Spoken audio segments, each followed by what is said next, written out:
Hey folks, how you doing? It's CJ from StriperKingGear.com. And Bill Jr. with Bill's Sport Shop. Today we have a special guest, Captain Brian Waslavic. Very special guest. It's an honor to have you here, my man. Glad to be here. Little angler too. This guy, 20 plus years in the Coast Guard? 24. That's an honor right there. You definitely feel safe when you're on his boat. I know I do. But today what we wanted to cover is this guy's a genius on Monster Black Drum. What's your secret? I know you got some secrets. He's like, I don't have any secrets. But other boats follow him, and I actually seen that. We weren't even on a drum trip. But I know when you get drum trips, there's people out there following you. Isn't that true? The secret to drumfish is there's two secrets. One is location, and the second is your bait has to be on the bottom. Right. And you have to manipulate your rigs and your weight to keep your bait on the bottom. If you can't keep your bait on the bottom, you're not going to catch drum. One of my favorite sayings is you can't catch bottom fish if you're not on the bottom. Yeah, it's true. It's true. Right. What's the best bait you prefer? I prefer fresh surf clams. Yeah. Is my bait of choice. If I can't get fresh surf clams, I prefer to use frozen surf clams before I use a fresh chowder clam. Right. Chowder clams have never really worked for me the way they should. In my opinion, I have better success with frozen surf clams than I do with prefer the frozen salted or unsalted? And I prefer salted. Yeah, they stay on the hook a little bit better. Mm-hmm. If I can't get frozen salted, I'll use frozen unsalted. I would assume that you freeze your own and... No. I don't have the freezer space. You shuck them when you're out on the boat, or you have everything off? That's another thing we do is some guys. We shuck as we need them. We don't shuck them and put them in a bucket. And that keeps them more fresh. And that way they're fresh. So we shuck on demand. Yeah, you lose 20 or 30 seconds of fishing time, but to me the 20 or 30 seconds is worth having the fresher bait. Right. And do you use the whole clam or do you cut them? We use the whole clam. Whole clam. Bury a whole 8/0 circle hook on. How do you put the clam on the hook?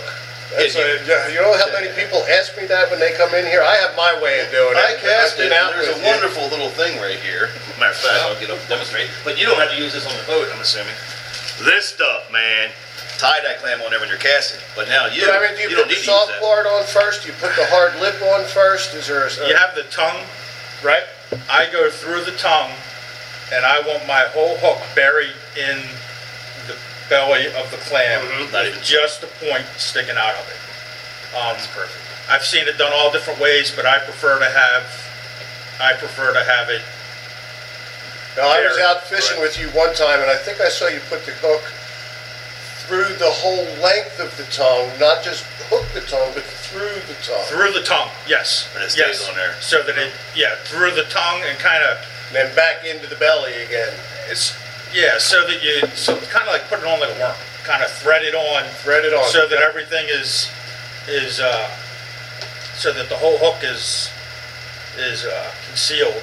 And then when the clam, when they suck it in, and it goes into the back of their throat and it goes between the pressure plates take the clam right off the hook, and hopefully it'll turn and swim off, and you'll get him in the corner. With the circle hook? With the circle hook. Now you got me, I switched from Gamagachu to the good new Eagle Claws. Those Trocars? Trocars. My gosh, you look at them and you bleed. He was telling me, I was like, I'm sharpening the Gamagachu, so I said, all right, I'll try it. My gosh, I'm never going to. They're sick. I use Trocar as much as I can. I mean, I pretty much use them for everything. Right. I wish they would expand the selection. What? I'd like to see some offshore hooks, something I can use for sharks. Right. Yeah, I'd like to see. Pretty much, I'd like to see bigger, like 9. Well, that's something we could pass along to our Eagle Claw. Right? Yeah, he'll be. I've been on the show. Or like the big nasty. If they made a big nasty, like in a size 16, a 16-knot big nasty, that would be sweet. Yeah, you never have to worry about missing the shark. Because you're known for catching shark as well. Yeah, we caught 237 last year. Ooh, that's a bunch of shark. I think you had a nice thresher too, didn't you? No, we had makos. We had mako. We had big hammerhead, some blue sharks, tiger shark. Big hammerheads could be a pain in the neck. I know a lot of people don't like them too much. Well, let me get back to the drum a second. I have another question for you on the drum. Sure. tell us about the records that you hold. Yeah, we have two of my customers in 2012 set IGFA world record for live release. It's one record. We broke it on a Wednesday, and then we were out on that Saturday, and we broke it again, but we didn't break it by long enough by 2 centimeters. Right. So they co-own the record. And we had actually broke it before that, and but we didn't follow the rules. We had 2 people touch the pole. Yeah. Somebody else touched the rod, which That'll get invalidated the record. So we made a conscious effort. The next couple times we were out, and anytime we go out drum fishing, we make a conscious effort to make sure we follow all the IGFA rules. See, I mean, that's, to me, that's being honest as honest can be, because you guys could easily, who would have said something about it, but just being an honest man about it.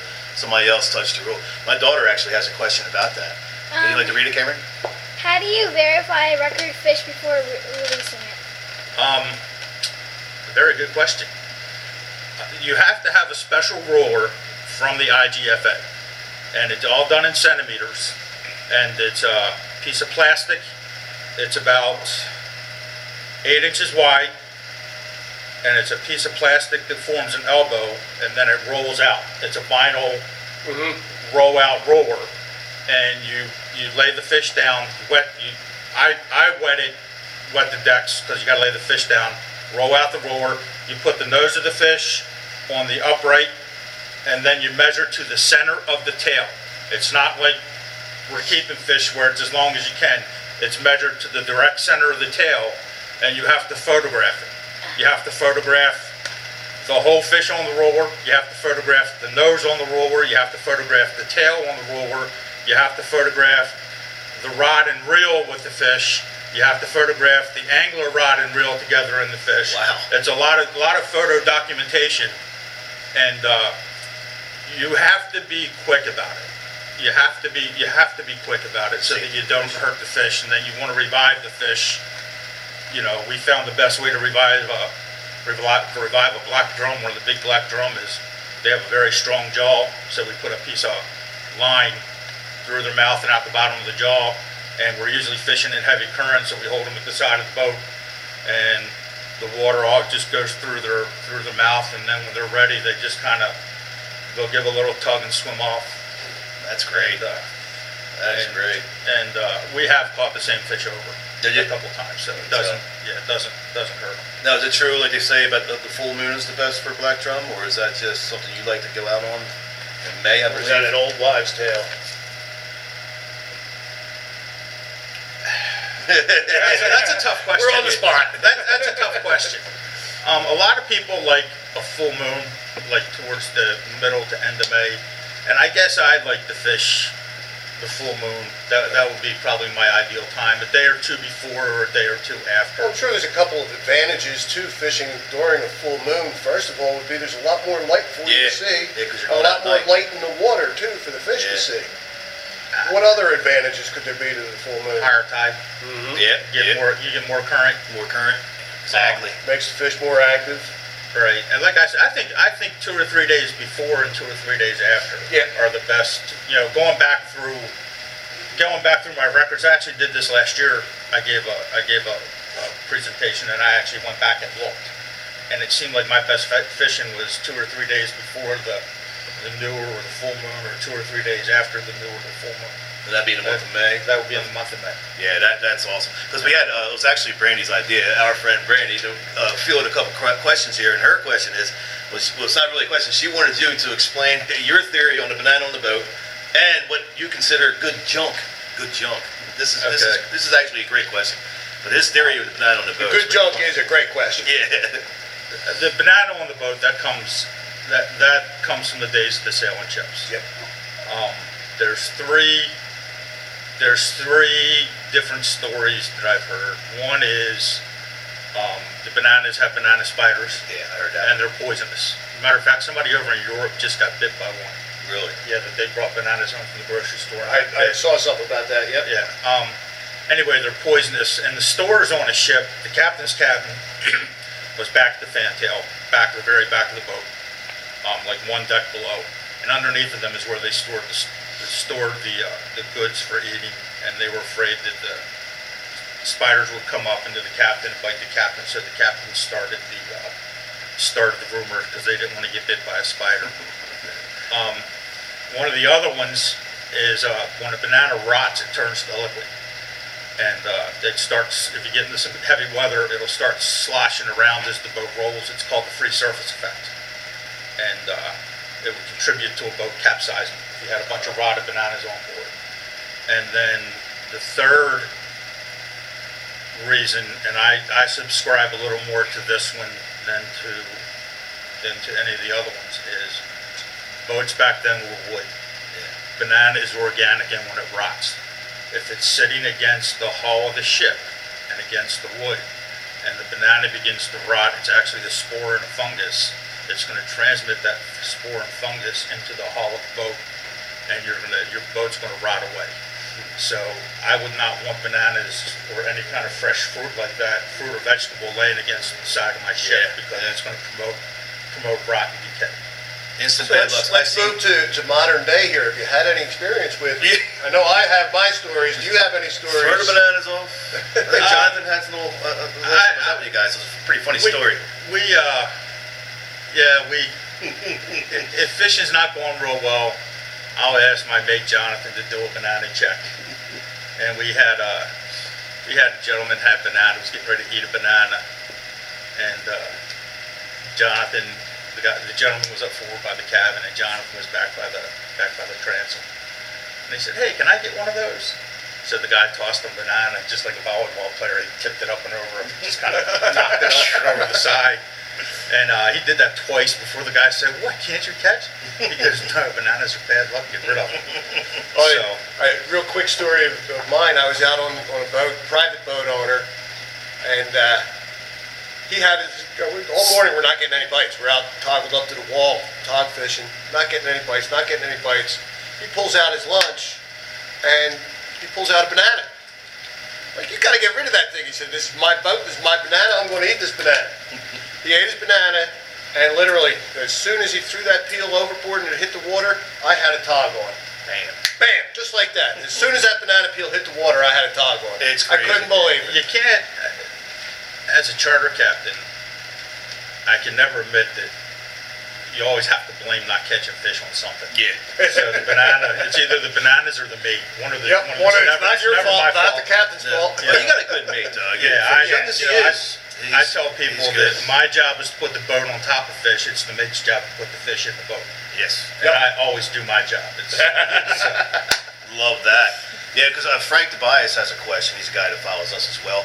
His question is, like, if you drift, like, what's the best months to drift and the best baits to use if you're drifting for fish, or and the best fish to drift for. The best fish to drift for. I know in the ribs, well, that's stripers and stuff. That could be a long. That could be a long question to answer. cover. Yeah, that could be a long answer. I don't know. You typically like to anchor up and stuff anyway. No, I prefer to drift. Do you? I prefer to drift. Yeah, anchoring is and I anchor for tog, and if I'm sea bass fixing on a structure, I'll anchor up. And occasionally, if I'm going to chunk bunker for stripers, I'll anchor up. And drum, I anchor up. Drum. And we got to cover the good junk too. I skipped over the good junk area. But let me answer this question. If you're going to fish for flounder, to me the best bait is what I call a killie sandwich. It's a strip of squid, anywhere from 4 to 6 inches long, on a kale hook. Put the squid on first. Only hook it one time, and then you hook the minnow through the lips and on top of it. The reason you always only hook your squid one time is if you hook it twice, and we'll see a lot of people get twice, that promotes twisting and spinning. Right. And you don't want your bait to spin, you want your bait to flutter like a fish. Right. If I'm drifting for croakers, I'll use clam. If I'm drifting for sea bass, I'll use clam. Stripers, if I'm drifting, I'll use eel. Right in the ribs. You had a good season this year with stripers. And I think everybody knows my favorite bait to drift with. Speck rigs and gulp. You can't beat it. Speck rigs and gulp. I can't drift from the sand. I try. I like spec rigs. I like spec rigs. If I use a spec rig, I'll just use a minnow. I won't even put a strip of squid on it. Gulp, I've never had very good success with gulp. That's all I use anymore. I personally have not had good success with it. Yeah, I mean, I have gulp on the boat. I think in 3-4 years, I'm up over close to 500 flounder in that time frame, just using gulp. And the other thing we always keep on board are fish plates, bloodworm fish plates. Absolutely. They have saved the day on more than one occasion. Yep.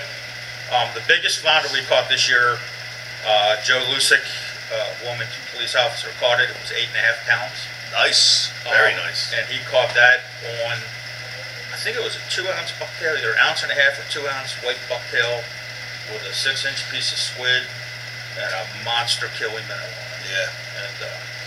And Big bait, big fish. Yeah, and that's the way I look at that day we also had one that went 7.1 pounds. it. Wow. That was a good day. Good eats. Day. Good eats. That is awesome. Phenomenal day. Nothing like that Todd, man. Whew. That little Todd bites he made. Oh, slamming. He's got a great recipe for that, but that's for a different day. That's a different day. You want to show your definition of the good junk? Let's answer Brandy's question here. Yeah. All right, good junk. When we're tog fishing, I'll be up in the pallet house, I'll be looking at my fish finder, and I'll yell down to the mate, "You guys feel junk?" And what I'm asking is, can they feel structure? When you set, when you drop your sinker down to the bottom, sometimes you can feel the bottom is soft, like it's hitting sand or mud, and then other times you can feel it hit something hard. Well, we wanted to hit something hard. The tog live right in the structure. Why I ask about junk is because I'm going to use this as a demonstration, for demonstration purposes. Let's say that the bow of the boat is toward the dial box, and the stern of the boat is here. The transducer for the fish finder is basically directly underneath me, right in the center of the boat. Oh. All right. Yeah. Your fish finder puts out a cone like this. So depending upon the depth of the water, depends upon the bottom footprint of your sound signal. So why I want to know if we're on good junk, especially when you start getting down 40, 50, 60 feet of water. If this is the transom of the boat where the fishermen are fishing, even though I'm going to show junk on my fish finder or structure, there's no structure back here where my fishermen are. So the fish finder may tell me I'm anchored up on it, but that doesn't mean that the lines are going into it. Right. So I'm constantly asking if we have good junk. And then the other thing is, as you're shearing, the boat will go back and forth like this on the anchor line. All right, and we try to minimize shearing, or the wind will pick up and we'll make an anchor adjustment. And I always want the boat directly over top of the junk like this, or in front of the junk, so that the current carries the lines back into the junk. So that's a great demonstration. That's great. We are live here, of course. You know, we got customers that come in. We didn't do this when we closed. So that's a little bit of the noise you're hearing, but it's fine. That's business. So now we have actually a question from Greg McCorkle. He has, basically almost covers what Frank had, like, the best baits and best rigs. What's your favorite rig to use? I say from. You have this, obviously it's a single hook, correct? I'll use a single hook, circle hook. I usually use around an 8/0 on anywhere from 20 to 40 pound fluorocarbon, right, depending upon the water conditions. The dirtier the water, the more I can go up fluorocarbon, the more I can Sandy's go up getting weight. involved here now. And then a fish finder rig. Right. That's my favorite rig. As far as weight goes, people tell me I'm nuts, but one of our fish had a world record.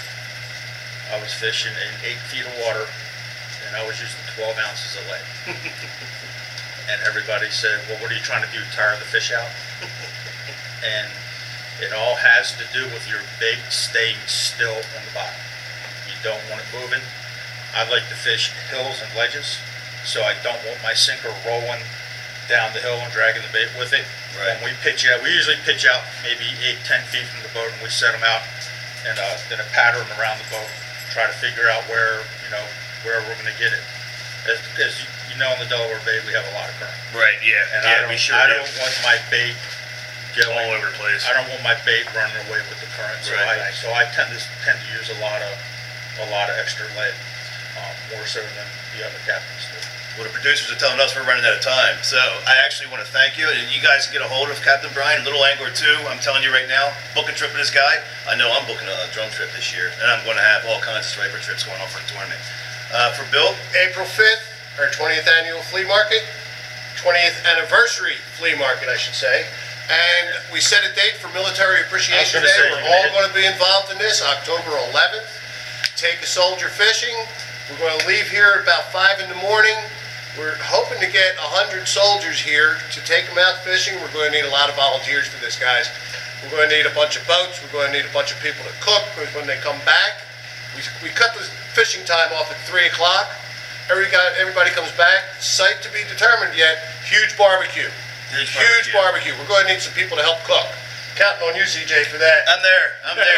March 8th next door. Hopefully have some special guests. Maybe Brian hang out there. We're going to be talking all things fishing. And I just want to say thanks a lot. Not a problem. Thank you, Brian. Rock the Rocks. Like us all on Facebook. Rock the rocks. Until next week.